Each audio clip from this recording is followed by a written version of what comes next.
दिल्ली की सर्दी भरी शाम थी। 23 जनवरी 1996।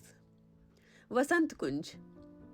वसंत कुंज के एक क्वाइट रेजिडेंशियल ब्लॉक में सब कुछ यूजुअल लग रहा था। लोग अपने घर लौट रहे थे, स्ट्रीट लाइट्स जल चुकी थी और शहर अपनी रूटीन स्पीड में चल रहा था। लेकिन एक फ्लैट के अंदर कुछ ऐसा हो चुका है जो सिर्फ एक फैमिली की दुनिया नहीं, बल्कि इंडिया के जस्टिस सिस्टम को भी हमेशा के लिए हिला देने वाला था। जब डोमेस्टिक हेल्प ने दरवाजा खोला, उसने जो देखा वो समझ से परे था। रूम बिखरा हुआ था, स्ट्रगल के साइंस क्लियर थे और जमीन पर पड़ी थी एक यंग लॉ स्टूडेंट की लाइफलेस बॉडी, ब्रूचुअली असोल्टेड, स्ट्रैंगल्ड। उसका नाम था प्रियदर्शनी मर्टो। 25 साल की प्रियदर्शनी एक कश्मीरी पंडित फैमिली से बिलोंग करती थी। इंटेलिजेंट, कॉन्फिडेंट और फायरसली इंडिपेंडेंट। दिल्ली यूनिवर्सिटी में लॉ पढ़ रही थी, फ्यूचर के सपने लेके। फ्रेंड्स कहते थे प्रिया किसी से डरती नहीं है, अगर उसे कुछ गलत लगा वो सीधा मना कर देती है। शायद उसकी ये स्ट्रेंथ उसकी लाइफ का सबसे बड़ा रिस्क बन गई। उसकी लाइफ में एक अनवांटेड प्रेजेंस एंटर हो चुकी थी। उसका सीनियर संतोष कुमार सिंह। संतोष पावरफुल बैकग्राउंड से था, एक आईपीएस ऑफिसर का बेटा। इन्फ्लुएंस, अथॉरिटी, एंटाइटलमेंट सब उसके पर्सनालिटी का हिस्सा थे। इनिशियली उसने प्रियदर्शनी से दोस्ती करने की कोशिश की, फिर प्रपोजल, फिर एडवांसेस, लेकिन प्रियदर्शनी ने क्लियरली रिजेक्ट कर दिया। और ये रिजेक्शन संतोष के लिए एक्सेप्टेंस नहीं, ऑब्सेशन बन गया। फोन कॉल्स शुरू हुए, लेटर्स, कॉलेज कॉरिडोर में वेट करना, उसका पीछा करना, फ्रेंड्स के सामने अनवांटेड अपीयरेंसेस। प्रियदर्शनी अनकंफर्टेबल थी, फिर थ्रेटन फील करने लगी। उसने कंप्लेंट्स फाइल की, पुलिस में भी, कॉलेज एडमिनिस्ट्रेशन में भी, लेकिन रिस्पॉन्स स्लो था। कोई स्ट्रिक्ट रिस्ट्रेनिंग एक्शंस नहीं हुए।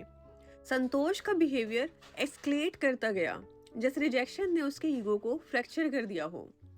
फिर आया वो दिन, 23 जनवरी 1996। मॉर्निंग रूटीन नॉर्मल थी। प्रियदर्शनी अपने फ्लैट में थी, स्टडीज और असाइनमेंट्स में बिजी। आफ्टरनून में उसने नोट्स रिव्यू किए, कॉल्स अटेंड किए, नेबर्स ने कुछ अनयूजुअल नोटिस किया। लेकिन लेट आफ्टरनून में संतोष की मूवमेंट सस्पिशियस नोट हुई। विटनेसेस ने उसको प्रियदर्शनी के रेजिडेंशियल एरिया के आसपास देखा। शाम ढल रही थी और प्रियदर्शनी फ्लैट में अकेले थी। अराउंड 5 बजे के बाद विटनेस ने एक मोटरसाइकिल की साउंड रिपीटेडली नोटिस की। एक डोमेस्टिक हेल्पर ने लेटर स्टेटमेंट दिया। संतोष कुमार नॉक कर रहा था, इरिटेटेड था, कंप्लेन कर रहा था कि प्रिया उसको इग्नोर कर रही है। उसके बाद क्या हुआ, उसका डायरेक्ट आई विटनेस नहीं मिला, लेकिन क्राइम सीन ने खुद स्टोरी बता दी। फ्लैट के अंदर फोर्स्ड एंट्री के साइंस थे, फर्नीचर डिस्टर्ब था, स्ट्रगल इंटेंस था। फोरेंसिक रिकंस्ट्रक्शन ने इंडिकेट किया वायलेंट कन्फ्रंटेशन हुआ है, फिजिकल असोल्ट हुआ है, सेक्सुअल असोल्ट और फाइनली स्ट्रैंगुलेशन। वायलेंस इंपल्सिव नहीं लग रहा था, कंट्रोल रेज जैसे लग रहा था, जैसे अटैकर डोमिनेंस एस्टेब्लिश करना चाहता हो। शाम 7:30 बजे के आसपास बॉडी डिस्कवर हुई। पुलिस पहुंची, सीन सील हुआ, इन्वेस्टिगेशन स्टार्ट हुई। केस हाई प्रोफाइल था, इसलिए सीबीआई को ट्रांसफर किया गया। इन्वेस्टिगेशन में एक एक डिटेल्स को जोड़ा गया, जैसे पजल असेंबल हो रहा हो। प्रियदर्शनी की प्रायर कंप्लेंट्स मोटिव एस्टेब्लिश करती थी। विटनेस स्टेटमेंट संतोष की प्रेजेंस कंफर्म करते थे। क्राइम सीन से hair samples, cement traces, fingerprints collect हुए और एक crucial evidence, broken helmet visors fragments. ये वीजर्स पीसेस फ्लैट के पास मिले और लेटर फोरेंसिक एनालिसिस ने उन्हें संतोष के हेलमेट से मैच किया। संतोष के बॉडी पर भी इंजरी मार्क्स नोट हुए, जो स्ट्रगल थ्योरी को सपोर्ट करते थे। Forensic report sexual assault confirm कर रहे थे। सर्कमस्टांशियल चेंज स्ट्रॉन्ग लग रहा था। लेकिन कोर्टरूम में ट्रुथ सिर्फ रियलिटी से नहीं, प्रोसीजर से भी डिसाइड होता है। ट्रायल 1997 में स्टार्ट हुआ। प्रोसिक्यूशन ने witnesses, forensic linkage, stalking motive सब प्रेजेंट किए। डिफेंस ने डाउट क्रिएट किया, कोई डायरेक्ट आई विटनेस नहीं है, फोरेंसिक हैंडलिंग क्वेश्चनेबल है, एलिबाई प्रेजेंट है। और फिर आया वो वर्डिक्ट जिससे देश शोक में चला गया। 3 दिसंबर 1999, संतोष कुमार सिंह एक्विटेड। कोर्ट ने कहा guilt beyond reasonable doubt prove नहीं हुआ। पब्लिक आउटरीच एक्सप्लोड हो गया, मीडिया डिबेट्स शुरू हो गई, इन्फ्लुएंस और पावर के एंगल डिस्कस होने लगे। लेकिन लीगल सिस्टम का एक स्ट्रेंथ है अपील मैकेनिज्म। सीबीआई ने हाई कोर्ट अप्रोच किया। दिल्ली हाई कोर्ट ने केस दोबारा एग्जामिन किया, आइसोलेटेड एविडेंस नहीं, कंप्लीट चेन इवेलुएट की। Stalking history, presence, forensic linkage, wider evidence सबको इंटीग्रेटेड मैनर में एक्सेस किया गया। इसके बाद 17 अक्टूबर 2006 हाई कोर्ट वर्डिक्ट आया।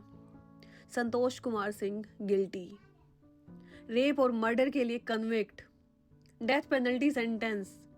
ये मूवमेंट लैंडमार्क बन गया, एक एक्विटल ओवरटर्न हुआ। लेकिन संतोष ने सुप्रीम कोर्ट अप्रोच किया। सुप्रीम कोर्ट ने ईयर्स तक हियरिंग्स की, कन्विक्शन और सेंटेंसिंग दोनों रिव्यू हुए। 2010 में फाइनल वर्डिक्ट आया, कन्विक्शन अपहोल्ड हुई, लेकिन डेथ सेंटेंस कम्यूट करके लाइफ इम्प्रिजनमेंट कर दी गई, मैक्सिमम 25 ईयर्स। कोर्ट ने कहा क्राइम हीनियस है, लेकिन सेंटेंसिंग में रिफॉर्म पॉसिबिलिटी और प्रोपोर्शनैलिटी भी कंसिडर करनी होती है। ईयर्स पास हुए, संतोष इम्प्रिजनमेंट सर्व करता रहा, पैरोल और रेमिशन एप्लीकेशंस फाइल हुई, साइकोलॉजिकल असेसमेंट ऑर्डर हुए। लॉ का एक और डायमेंशन यहाँ दिखा, पनिशमेंट के साथ रिफॉर्म इवैल्यूएशन भी सिस्टम का पार्ट है। लेकिन प्रियदर्शनी की स्टोरी का इम्पैक्ट पनिशमेंट से भी बड़ा था। इस केस ने इंडिया को सिखाया स्टॉकिंग कंप्लेंट्स इग्नोर नहीं करनी चाहिए, अर्ली इंटरवेंशन लाइफ सेव कर सकते हैं। Forensic preservation trial outcome decide करती है, अपील सिस्टम रॉन्गफुल एक्विटल्स करेक्ट कर सकती हैं। सबसे बड़ा लेसन, जस्टिस डिले हो सकता है, लेकिन अगर सिस्टम का मैकेनिज्म काम करे तो डिनाई नहीं होता। प्रियदर्शनी की लाइफ वापस नहीं आ सकती, लेकिन उसका केस एक लीगल प्रेसिडेंट बन गया, एक रिमाइंडर की ऑब्सेशन कितनी डेंजरस हो सकती है और जस्टिस कितना कॉम्प्लेक्स। एक यंग लॉ स्टूडेंट की आवाज चुप हो गई, लेकिन उसकी कहानी आज भी कोर्ट रूम्स, लॉ स्कूल्स और सोसाइटी को एक ही बात याद दिलाती है, वार्निंग साइंस को इग्नोर मत करो, क्योंकि कभी कभी ट्रेजेडी शुरू होने से पहले ही अपनी प्रेजेंस रजिस्टर करना स्टार्ट कर देती है। और वक्त आगे बढ़ता रहा, कोर्ट फाइल्स बंद हो गई, मीडिया डिबेट्स धीरे धीरे खत्म हो गई, लेकिन कुछ कहानियां हेडलाइंस से गायब होके भी सोसाइटी की मेमोरी में जिंदा रहती हैं। प्रियदर्शनी मटोई कहानी भी उन्हीं में से एक बन गई। उसका वसंत कुंज वाला फ्लैट, जहां कभी वो अपने लॉ नोट्स रिवाइज करती थी, एक वक्त के बाद सिर्फ एक क्राइम सीन रेफरेंस बनकर रह गया।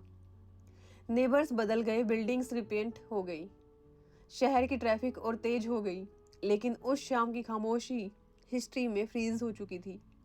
उसके पेरेंट्स के लिए कैलेंडर कभी नॉर्मल पेस में वापस नहीं चला। हर कोर्ट डेट, हर अपील हियरिंग, हर वर्डिक्ट एक इमोशनल रोलर कोस्टर था, होप और फियर के बीच लटका हुआ। जब कन्विक्शन फाइनल हुई तब क्लोजर मिला, लेकिन कंप्लीट हीलिंग कभी नहीं, क्योंकि जस्टिस पनिशमेंट दे सकता है पर वक्त वापस नहीं ला सकता। प्रिजन के अंदर संतोष कुमार अपनी सेंटेंस सर्व करता रहा, रिपोर्ट्स आती रही, behaviour assessment, reform review, parole considerations. Legal system अपनी प्रोसेस फॉलो करता रहा, स्ट्रक्चर्ड, प्रोसीजरल, डिटेच्ड। और शायद यही लॉ की स्ट्रेंथ भी है और लिमिटेशन भी। वो इमोशंस पे नहीं, एविडेंस और फ्रेमवर्क पे ऑपरेट करता है, लेकिन सोसाइटी इमोशन पे रिएक्ट करती है। इस केस ने लोगों को फोर्स किया कि अनकंफर्टेबल रियलिटी फेस करने के लिए स्टॉकिंग माइनर इशू नहीं होता, रिजेक्शन हैंडल ना कर पाना वॉयलेंस में कन्वर्ट हो सकता है। पावर और इन्फ्लुएंस इन्वेस्टिगेशन को डिले कर सकते हैं लेकिन परमानेंटली शील्ड नहीं कर सकते। लॉ एनफोर्समेंट ट्रेनिंग मॉड्यूल्स में, फोरेंसिक हैंडलिंग के लेक्चर्स में, प्रोसिक्यूशन स्ट्रेटेजी डिस्कशन में इस केस का रेफरेंस किया जाने लगा, जैसे सिस्टम खुद अपनी गलतियों को सीख रहा हो। आज भी जब कोई स्टूडेंट लॉ पढ़ते वक्त सर्कमस्टांशियल एविडेंस का चैप्टर खोलता है तो इस केस का नाम सामने आ जाता है। जैसे प्रियदर्शनी इनडायरेक्टली कोर्ट रूम में आर्ग्यू कर रही हो एक साइलेंट टेस्टिमनी के थ्रू, और शायद इसी में उसकी लेगेसी का डीपेस्ट मीनिंग छुपा है। वो सिर्फ एक विक्टिम नहीं रही, वो एक लीगल टर्निंग पॉइंट बन गई, एक रिमाइंडर कि अर्ली वार्निंग को इग्नोर करना कितना महंगा पड़ सकता है, एक रिमाइंडर कि जस्टिस सिस्टम फ्लॉड हो सकते हैं लेकिन सेल्फ करेक्ट भी कर सकते हैं, और एक रिमाइंडर कि ऑब्सेशन जब अकाउंटेबिलिटी से टकराता है तो आखिर में ट्रुथ सरफेस पर आ ही जाता है। शहर आज भी वही है, कोर्ट्स आज भी चल रहे हैं, न्यू केसेस फाइल हो रहे हैं, न्यू वर्डिक्ट्स आ रहे हैं, लेकिन उन सब के बीच एक कहानी परमानेंट फुटनोट बन चुकी है। एक 25 साल की लॉ स्टूडेंट जिसके सपने कोर्ट रूम में जस्टिस डिलीवर करने के थे, खुद जस्टिस सिस्टम की हिस्ट्री का हिस्सा बन गई। और शायद इसीलिए जब भी केस में डिलेड जस्टिस की बात होती है, लोग धीरे से कहते हैं देर हुई थी पर अंधेर नहीं। यहाँ पर केस की कहानी खत्म होती है लेकिन उसके लेसन्स आज भी जिंदा हैं। अगर आप ऐसे रियल केस स्टोरीज और उसके डीपर ट्रूथ समझना चाहते हैं तो आप चैनल के साथ जुड़ सकते हैं। मैं जल्दी मिलूंगी एक और नई केस स्टोरी के साथ।